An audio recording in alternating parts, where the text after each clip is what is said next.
Integrasi iman, ilmu, dan amal merujuk pada upaya untuk mengintegrasikan tiga aspek penting dalam kehidupan seseorang, yaitu keyakinan, pengetahuan, dan tindakan. Dalam konteks agama, integrasi ini sangat penting karena keyakinan tanpa pengetahuan dan tindakan tidak akan memiliki nilai yang signifikan.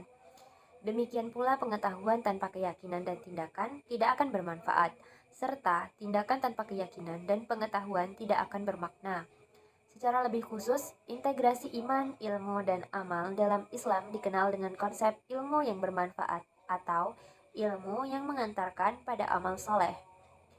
Konsep ini menekankan pentingnya menggabungkan ilmu pengetahuan dan keyakinan tindakan yang baik dalam kehidupan sehari-hari. Dengan mengintegrasikan iman, ilmu, dan amal, seseorang dapat mencapai keseimbangan dan harmoni dalam kehidupan, serta menjadi individu yang lebih produktif dan bermanfaat bagi masyarakat dan lingkungan sekitarnya.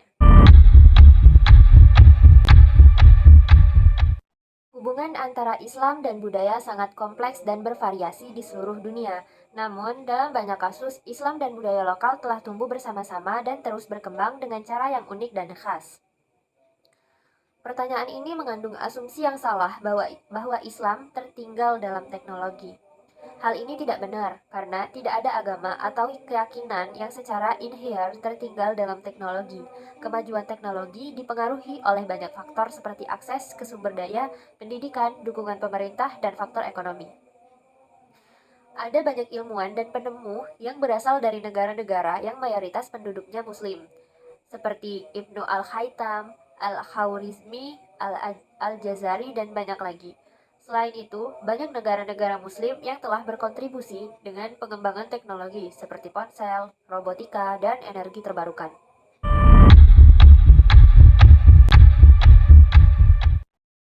Konsep Islam dalam kesejahteraan masyarakat madani merujuk pada model ideal masyarakat yang diatur berdasarkan prinsip-prinsip Islam, dan konsep ini berasal dari pengalaman sejarah Islam awal di Madinah, di mana masyarakat Muslim berhasil membangun masyarakat yang adil, sejahtera, dan terorganisir dengan baik. Dengan keseluruhan, konsep Islam dalam kesejahteraan masyarakat madani menempatkan kesejahteraan masyarakat sebagai prioritas utama dan mengutamakan prinsip-prinsip keadilan, keseimbangan, solidaritas, kebebasan, dan kemandirian sebagai landasan dalam mengatur kehidupan.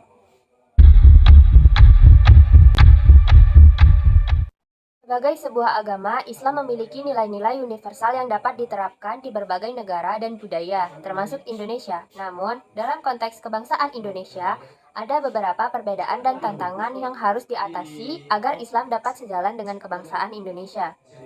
Indonesia adalah negara masyarakat yang sangat beragam, termasuk dalam hal agama, budaya, dan adat istiadat.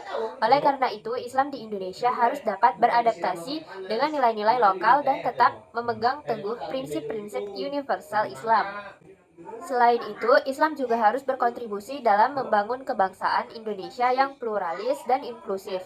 Hal ini dapat dicapai dengan memperkuat kerjasama antar umat beragama dan mempromosikan dialog antar agama untuk memperkuat toleransi dan harmoni antar umat beragama.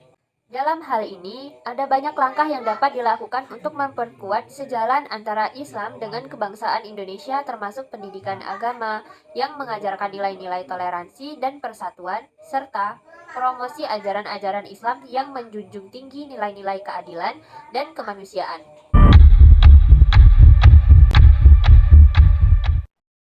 Sebagai seorang Muslim, mempelajari agama sangat penting karena agama Islam adalah sumber kebenaran dan pedoman hidup yang diwahyukan oleh Allah Subhanahu wa Ta'ala melalui kitab suci Al-Quran dan hadis Rasulullah Shallallahu Alaihi Wasallam.